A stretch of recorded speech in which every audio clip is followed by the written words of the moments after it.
ચાલો તૈયાર, light camera and action. આવી જાવ તો. સીસી ની નોંધ છે, લ્યો. એક જ મિનિટ.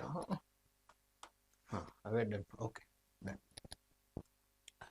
આપણે અત્યારે લઈએ છીએ મિત્રો સીસી ની જે અગાઉની પરીક્ષાઓ લેવાઈ ગઈ છે એટલે ક્યારે લેવાની? 2024માં. અને એ પરીક્ષાના પેપર સોલ્યુશન વિડીયોના ફોર્મેટથી જોઈએ છીએ. પેલા ફોર્મેટમાં એટલે કે ટેક્સ્ટ ફોર્મેટમાં એપ્લિકેશનમાં આપી દીધા છે.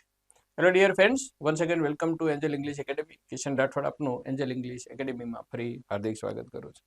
દિલથી તમારા માટે મહેનત કરીએ છીએ મિત્રો, ઇંગ્લિશ વિષયમાં લઈને કે ક્યાંય તમને તકલીફ ન પડે એના માટે સતત પ્રયત્નશીલ છીએ, આખી ટીમ અમારી.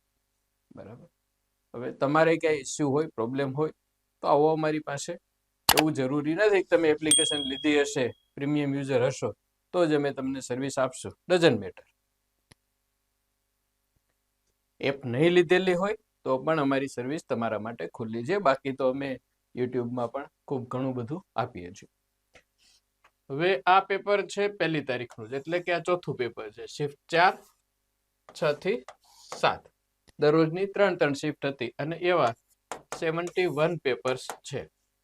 બની શકે કે હવે જે 2026માં સીસી ની પેપર જે એક્ઝામ આવે એમાં જે ટોપિક અગાઉની પરીક્ષામાં કવર કર્યા હતા એટલા જ કરે એવું બિલકુલ જરૂરી નથી. અગાઉની આ બધી પરીક્ષાઓમાં conjunctions, degree, active passive, direct indirect આ ટોપિક્સ નહોતા, પરંતુ હવેની આવનારી પરીક્ષામાં આ ટોપિક આવી શકે છે. આમાં એટલા માટે ન લીધા હોય કે પહેલું પેપર લીધું એમાં active passive, direct indirect, degree વગેરે કન્જક્શન નથી પૂછ્યા, તો બાકીનામાં પૂછી અને અલગ સ્ટાઇલ ચેન્જ કરી ન શકાય તે નથી પૂછ્યા. સિમ્પલ હતું. But now you must prepare. CC ની પરીક્ષા 2 રીતે કરી શકાય છે. જો તમને એવું લાગે કે પ્રિલિમ્સ મારાથી પાસ થઈ જાય એમ છે, એટલી તૈયારી થઈ ગઈ છે, તો અત્યારેથી મેન્સની તૈયારી શરૂ કરી દેવાય. જો એમ લાગે કે હજુ આપણે પ્રિલિમ્સમાં પણ ફાંફા પડે છે તો મેન્સને અત્યારે એક બાજુ કરાય. ઓકે. ઇંગ્લિશમાં મેન્સમાં ઇંગ્લિશ આવવાનું છે. એ ગ્રુપમાં ને બીમાં બને. આમ તો ઇંગ્લિશ તો બધી જગ્યાએ છે, પ્રિલિમ્સમાં પણ છે. 11 માર્ક ગ્રામરના હતા, 4 માર્ક છે કોમ્પ્રિહેન્શનના છે. એમાંથી 1 વર્ડના 2, જમ્બલના 2. જમ્બલ ખૂબ પૂછાય છે મિત્રો. Antonyms, synonyms, preposition, proper word, translation, tense અને આર્ટિકલ્સ. આ બધાનો એક પ્રશ્ન. ચાલો આપણે સીધા ફટાફટ ક્વેશ્ચન ઉપર જ આવી જઈએ છીએ. એટલે ક્યાં અટક્યું ભાઈ? અરે યાર, આ પ્રોબ્લેમ ને પાછો.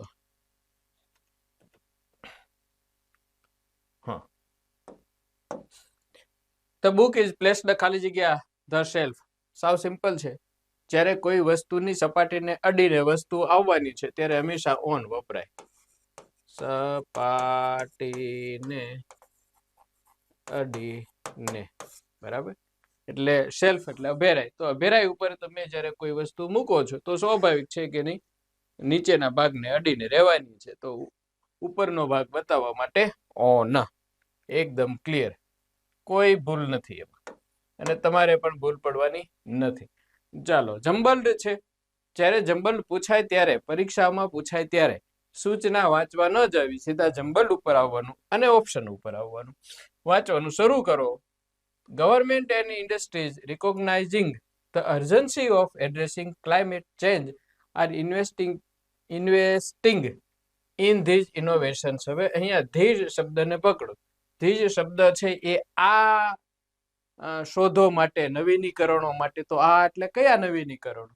મતલબ એ આગળ ન વપરાય એટલે એક છેદ ગયો. બીજું, recent innovations in renewable energy stand as beacons of hope in the global pursuit of sustainability. આ આગળ આવી શકે. breakthrough in solar technology enhanced wind energy efficiency and developments in energy storage collectively signify a paradigm shift towards cleaner alternatives. આ પણ આગળ આવી શકે. તો પોટેન્શિયલ ટુ સિગ્નિફાય એટલે કે સી, પણ એવો ઓપ્શન નથી, ખોટું વંચાઈ ગયું. હા, બી છે અને ડી છે. Okay, the potential to significantly reduce carbon emissions and transitions toward a more sustainable energy future becomes increasingly achievement each technological stride. હવે મિત્રો આમાં ખરેખર જોવા જાવ ને તો કોઈ એક ઓપ્શનમાં એનું કોઈ પણ આ જે એનર્જી છે એનું ઇન્ટ્રો છે, પછી એકમાં જોઈએ તો એમાં એક્ઝામ્પલ્સ આવ્યા, અને આગળ જતા પછી એની જે સંભાવનાઓ છે ફ્યુચરમાં, સંભાવનાઓ આવી વાત છે આમ. તો રિસન્ટ ઇનોવેશન્સ આ શરૂઆત થાય છે અત્યારની તાજેતરની જે નવીનીકરણો છે આ એનું ઇન્ટ્રોડક્શન થાય, એટલે બી થી શરૂ થાય. તો બી થી શરૂ થાય એવો એક જ ઓપ્શન છે. પછી જોતા જઈએ બી પછી હા breaking through in solar technology, પછી એક્ઝામ્પલ્સ આવ્યા. ઓકે, એ ગવર્મેન્ટ્સ એની પોલિસીઝ વગેરે આવી, અને ડી તો પોટેન્શિયલ એટલે મતલબ કે ભવિષ્યમાં એની હજુ સંભાવના છે. જ્યારે મોટા પેરેગ્રાફ આવે છે ત્યારે જો તમને એવું લાગે કે આ લાંબુ વાંચી અને સમજી શકાય તેવું નથી, તો ક્યાંક આવા ધીઝ ને ઈટ્સ ને આવા શબ્દો પકડવાના આખા સેન્ટેન્સમાં. બાકી તો આને ગોઠવવાના છે કેવી રીતે, લોજિક લગાડવાનું છે, લોજિકલ છે વસ્તુ, લોજિકલી એરેન્જ કરવાની વાત છે. એટલે જે વિદ્યાર્થીઓને એવું ફીલ થાય બી છે ને હા કે આ થોડું આપણું આઉટ ઓફ બોક્સ છે, તો ડ્રોપ કરી દેવાનું અને આને ઓપ્શન ઈ જ સિલેક્ટ કરવાનું, મતલબ કે નોટ એટેમ્પ્ટેડમાં. ઓકે, ચાલો next. Choose the option which is antonym. વિરોધી શબ્દ છે. હવે વિરોધી શબ્દો જ્યારે તમે તૈયાર કરો છો, સમાનાર્થી અને વિરોધી, તો એક સાથે કરો કે આ વોરેસિયસ છે, ખાવધરો, અતિશય ગ્લુટન, ગ્લુટન, ખાવધરો, અતિ ખાનારો, અતિ ખાનાર. તો આપેલા વાક્યોમાં, આપેલા શબ્દોમાં એક એનું વિરોધી છે ને બાકી એના સિનોનિમ્સ જ છે, બાકી એના સિનોનિમ્સ છે. તો આને પકડી અને તૈયાર કરો. વોરેસિયસ પૂછાયેલું છે. ઇનસેશિયેબલ, ઇનસેશિયેબલ, તો આ છે સ્પેલિંગ SATIATE, એનો ઉચ્ચાર થાય છે સેશિયેટ.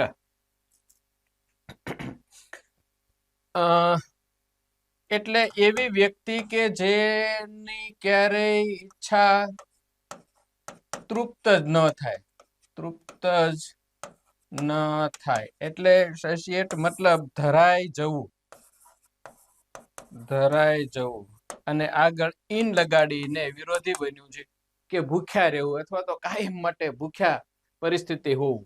તો ઇનસેશિયેબલ મતલબ ભૂખ્યું, એટલે આનું સમાનાર્થી થયું. પછી હંગ્રી એટલે ભૂખ્યું, આનું છે ખાવધરો, અને આ છે ભૂખ્યું, તો બે એક જ વસ્તુ થઈ. પછી સેશિયેટેડ, ઓકે, હા તૃપ્ત થઈ ગયેલો, તૃપ્ત થઈ ગયેલો અથવા તો ખાઈ લીધેલ હોય તેવો. રેવેનસ એનો મતલબ પણ અતૃપ્ત થાય છે. એટલે ત્રણ એના સમાનાર્થી છે, એક એનું વિરોધી છે, નોટ હંગ્રી.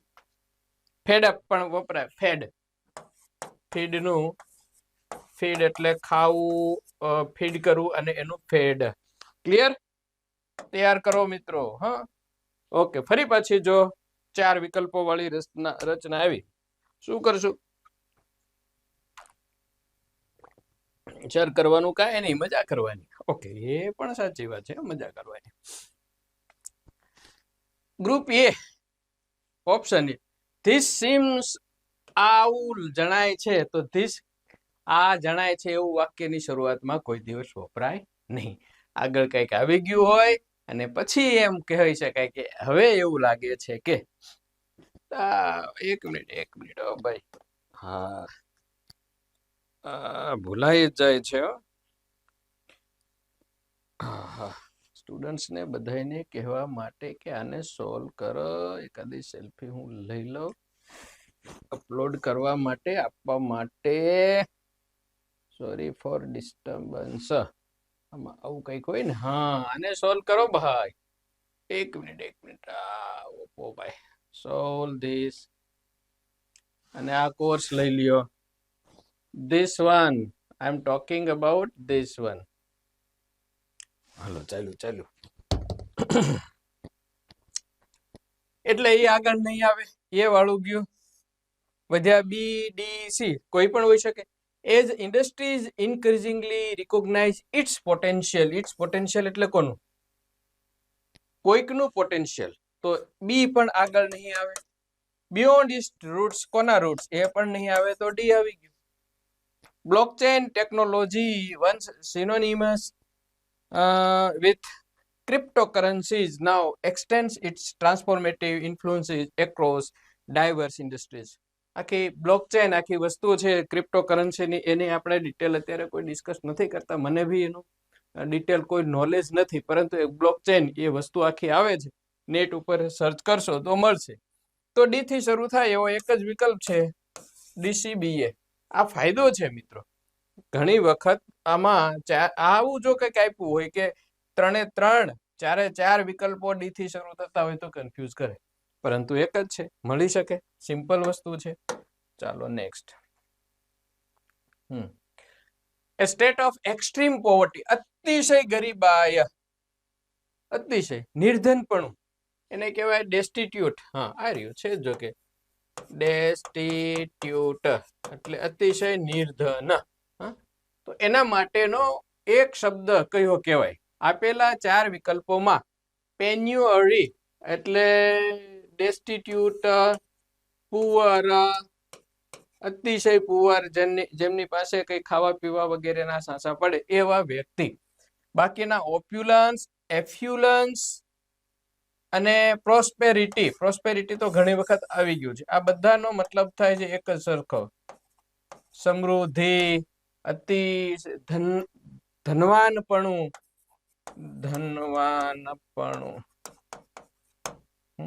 ઇમ્પ્રુવિસ્ટ નહીં.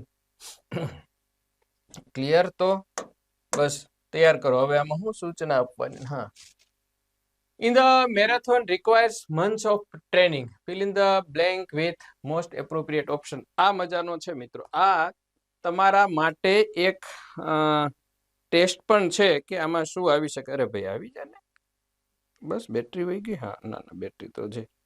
આ પ્રશ્નના જવાબમાં શું આવી શકે? મસ્ત પ્રશ્ન છે. અને એક હું સેલ્ફીની રીતે પણ લઈ લો. વિદ્યાર્થીઓ કહે છે સર આ તમે શું નવું શરૂ કર્યું, પણ મારે આપવો છે પ્રશ્ન એટલે. આ આખા પેપરમાં એક પ્રશ્ન સમજવા જેવો છે. ખાલી જગ્યા ઇન ધ મેરેથોન એટલે લાંબી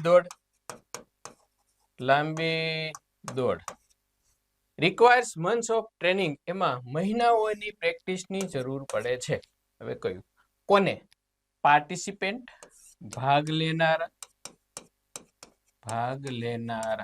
હવે આને સેટ કરો જી. Participant in the marathon requires months of training. ભાગ લેનારને મેરેથોનમાં મહિનાઓની પ્રેક્ટિસની જરૂર પડે. સાચું છે. પાર્ટિસિપેટ એટલે ભાગ લેવો. આ વર્બ છે. વર્બ આ રીતે ન આવી શકે. હવે સી પાર્ટિસિપેટિંગ, ભાગ લેવાની ક્રિયા.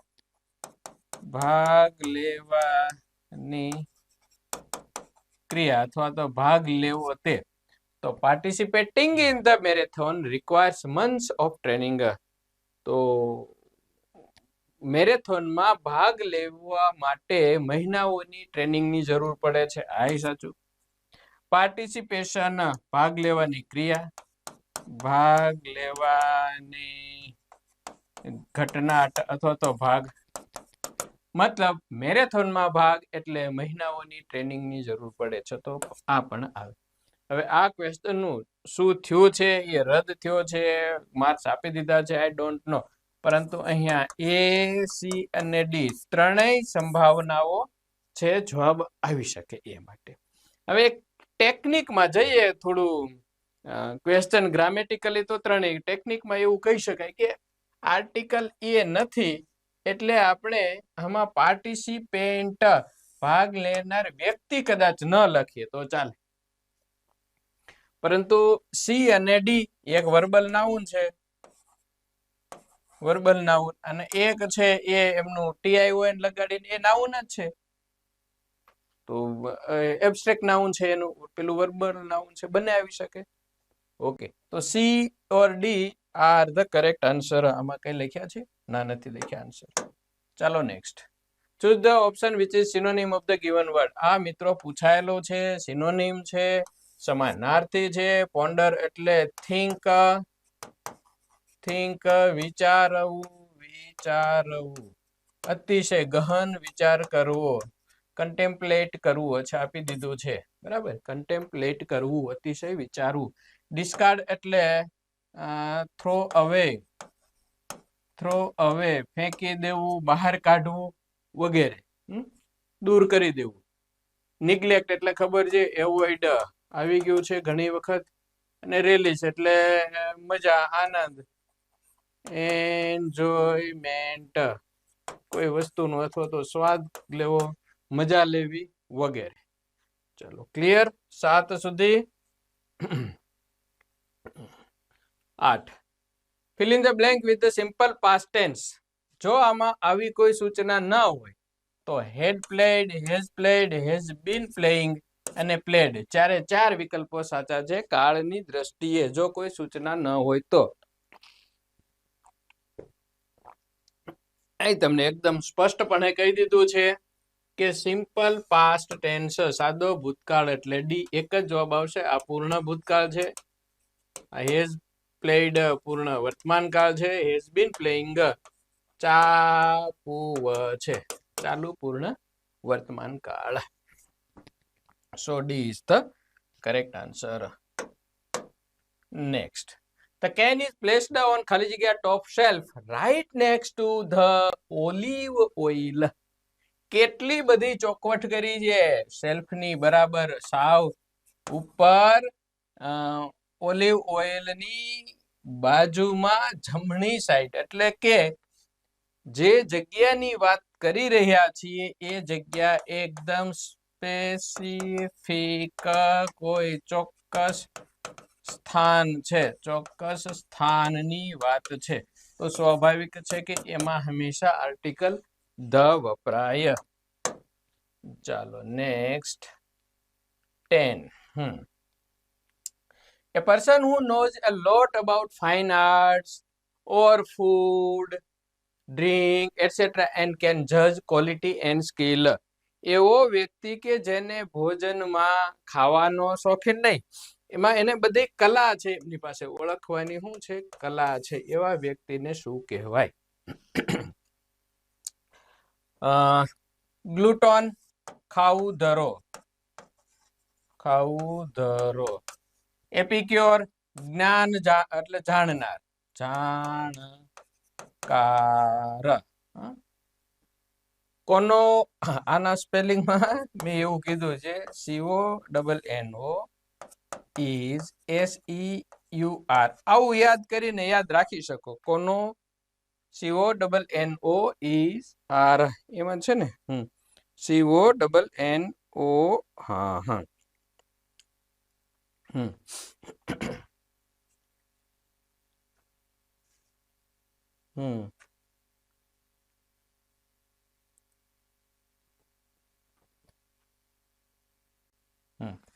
હેડોનિસ્ટ. હા, હેડોનિસ્ટ સ્પેલિંગ આવ્યો છે, ક્યાં આવ્યો છે? આપણે હેડોનિસ્ટ શબ્દ છે ને, એક્સ્ટ્રો પેલો આપણે ધ પર્સન હુ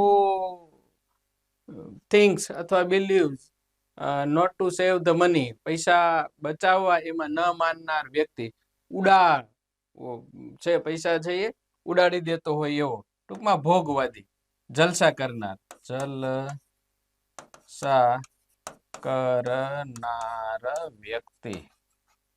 અને આને આ કોનો ઇઝ શ્યોર, કોનો સર, એ જાણકાર, જેનામાં બધું જ્ઞાન છે તેવું, અને એપિક્યોર એટલે આમ તો ખાસ રુચિ વાળો, સ્વાદની રુચિ ધરાવનાર વ્યક્તિ. દાખલા તરીકે એમ કહેવાય કે આર યુ એપિક્યોર અથવા યુ આર એપિક્યોર, મતલબ તમને ખાવા પીવાનો શોખ છે અને તમને એમાં રુચિ છે. ગ્લુટોન એટલે આઈ એમ ગ્લુટોન, હું ખા જ કરું છું. જે લોકો ખાવધરા, હમણાં વોરેશિયસ સ્પેલિંગ આવ્યો ને આગળ, વોરેશિયસ એનું સમાનાર્થી. કોનાઈસર મતલબ જેમને આ ટૂંકમાં કલા વગેરે નો ખબર છે. એન્ડ હેડોનિસ્ટ એટલે જલસા કરનાર, જલસાવાદી. So what is the answer? એકદમ આમ જોવા જાવ ને તો બધાય ચારે ચાર શબ્દો છે એ ખાવા સાથે છે. ખાવા સાથે. એક જે ખાવધરો ખા કરતો હોય એના માટે. એક શબ્દ છે એ જેને ખાવાની રુચિ છે, સારો સ્વાદ કે વગેરે એમાં પારખી શકે. અને એક જે ફૂડ, કલા, ડ્રિંક, ટૂંકમાં ખાદ્ય વસ્તુનું જજ કરી શકે, એની ક્વોલિટી કેવી છે વગેરે, તો એ જાણકાર. અને હેડોનિસ્ટ એટલે મજા કરનાર, ખાણી પીણીનો એન્જોય લેનાર વ્યક્તિ. ચાલો, આ શું? અચ્છા, પૂછાયેલું છે એવું. ગ્લુટોન ખાવધરો ક્યાં પૂછ્યું છે? જ્ઞાની સાથી PSI 2022 ની પરીક્ષામાં. ચાલો, ઠીક. Next. Translate the following sentence into Gujarati. There should be a habit of doing things according to cleanliness. There should be a habit of, એટલે should be habit of, ટેવ હોવી જોઈએ. ટેવ હોવી જોઈએ. Doing things, વસ્તુઓ કરવાની. વસ્તુઓ કરવાની. According to cleanliness. ક્લીન એટલે વિશેષણ, અને ક્લીનલીનેસ એ એનું બની ગયું નાઉન. એટલે સ્વચ્છતા. સ્વચ્છતા મુજબ આવું થાય કઈક. સ્વચ્છતા મુજબ વસ્તુઓ કરવાની ટેવ હોવી જોઈએ. તો આવો વિકલ્પ સ્વચ્છતા પરાણે, સ્વચ્છતા કરવાના પરાણે, સ્વચ્છતા કરવાના કામ કરતા ટેવ, સ્વચ્છતા પરાણે કર નહીં. એકે લાગુ પડતું નથી. આનું એક્ઝેક્ટ ગુજરાતી એનું કરવા જાવ તો શું થશે કે સ્વચ્છતા મુજબ વસ્તુઓ કે કામ કરવાની ટેવ હોવી જોઈએ. આવો એકેય વિકલ્પ નથી. ગુજરાતીમાં તો આવું બનશે મિત્રો. આવું જ્યારે થાય, ટ્રાન્સલેશનનું લાંબુ ઇંગ્લિશ હોય તો લાંબુ ગુજરાતી લઈ લેવાનું, લાંબુ ગુજરાતી હોય તો લાંબુ ઇંગ્લિશ લઈ લેવાનું, અને એ ક્યારેય છોડીને નહીં આવવાનું હંમેશા. એમાં ક્યારેય ઈ પસંદ ન કરવું. 1 માર્કનો સવાલ છે ને 1 માર્ક એટલે તો જોબ કેરિયરનો સવાલ છે. ચાલો છે આગળ. અચ્છા, ઇગ્નોર ફોર ઓલ આપી દીધું હશે કદાચ જે તે સમયે. નેક્સ્ટ. પૂરું. CCE ની પરીક્ષાઓ આવી રહી છે. ગ્રુપ A, ગ્રુપ B તૈયારીમાં લાગી જાઓ મિત્રો. 2026 ની નોટિફિકેશન વગેરે આવી ગયું છે. આ વિડીયો તમારી સામે આવશે ત્યારે કેટલા દિવસો બાકી હશે that I don't know, but notification આવી ગયું છે. 2026માં પ્રિલિમ્સ પાસ કરો. અને હું તો એવું ઈચ્છું કે સારા સ્ટેજ ઉપર તમે જાઓ. તો ગ્રુપ A ની તૈયારી કરો. છે ઇંગ્લિશ 100 માર્કનું, but you can do it. અત્યારથી શરૂ કરી દો, થઈ જશે. Practice makes a man perfect. સતત પ્રેક્ટિસની જરૂર છે. મેં અત્યારે આ 2026માં વિડીયો આપું છું.